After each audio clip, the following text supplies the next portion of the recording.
Welcome back to the next appraisal modules. This module is part 2 of the introduction and covers the topic of how to appraise.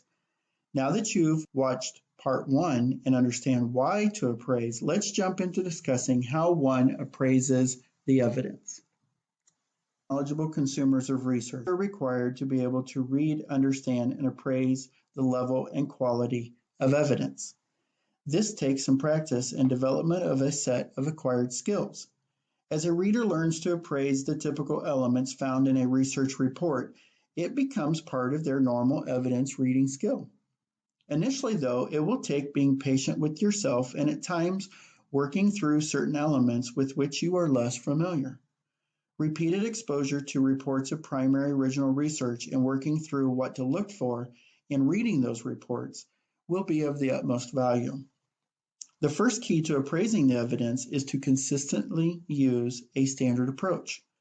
Using a standardized process like an appraisal tool will facilitate a methodical format of appraising the same key elements across various pieces of evidence. In appraising those elements of a scientific report, we are looking for the strengths and weaknesses that are present in every report. No perfect study or written report exists. As a reader, you are identifying the areas you feel are clearly described or lacking, and then use this to appraise that report. Again, all studies have weaknesses, and the fact that they are published as an article shouldn't be interpreted to mean that they constitute strong quality evidence. Keep this in mind as you learn to appraise. The objective for appraisal is not to develop criticism of anyone's work, but to guide you through a methodical approach to reading and learning about the key elements. A novice appraiser will begin to develop enhanced understanding over time and feel more comfortable. Just don't give up or feel frustrated if a particular area is more challenging. Seek resources and just simply give it your best. Discussion of the appraisal is always strengthened when discussed in a group like a journal club or with others.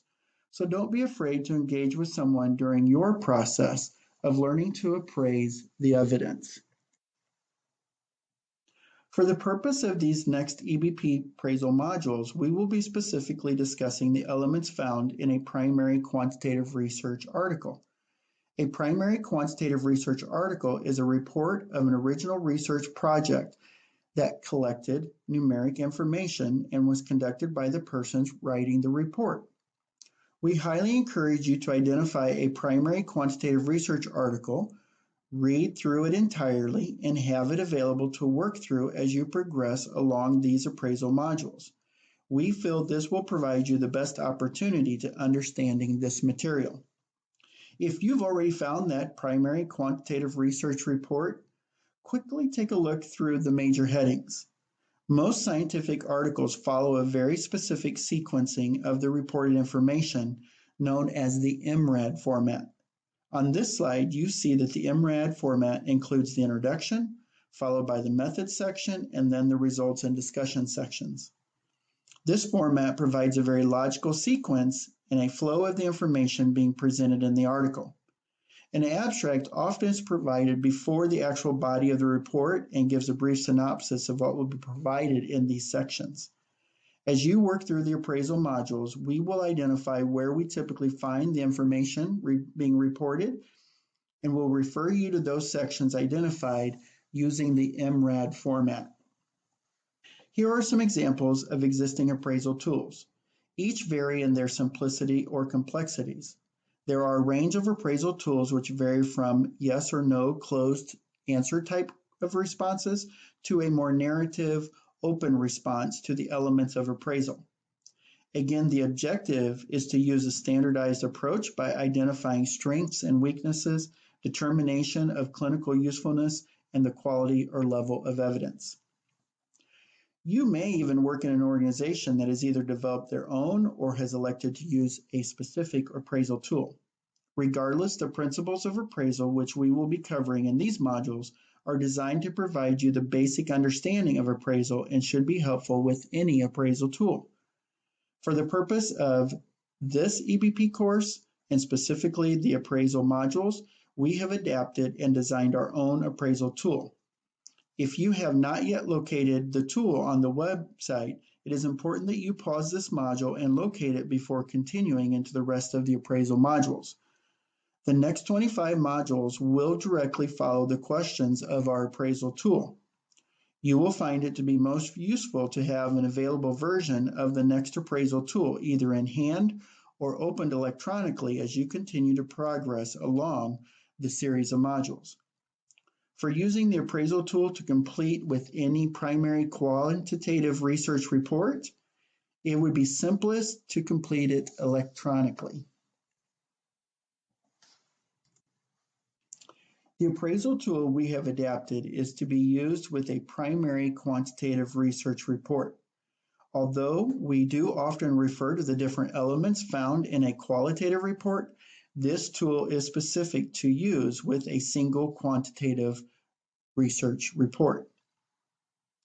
Literature reviews, opinion pieces, systematic reviews, and other non-quantitative research pieces will not necessarily align with the appraisal questions discussed in the next 25 modules.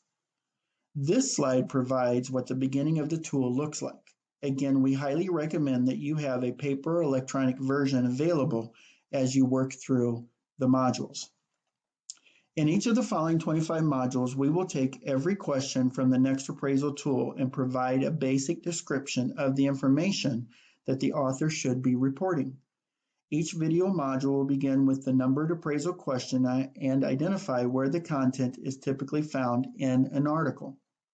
The components of that appraisal question are then discussed.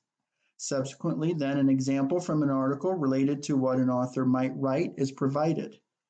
Lastly, examples of how to potentially formulate an appraisal response are then provided. If you are following along with your own selected article and having fully read the article before starting the modules, you may elect to pause after each module to formulate your appraisal response to the article you're reading. The modules are designed and attempt to be user-friendly and easily facilitate the process if you need to return later and review any particular question on the next appraisal tool, or simply brush up on your understanding of how to appraise any specific area of an article.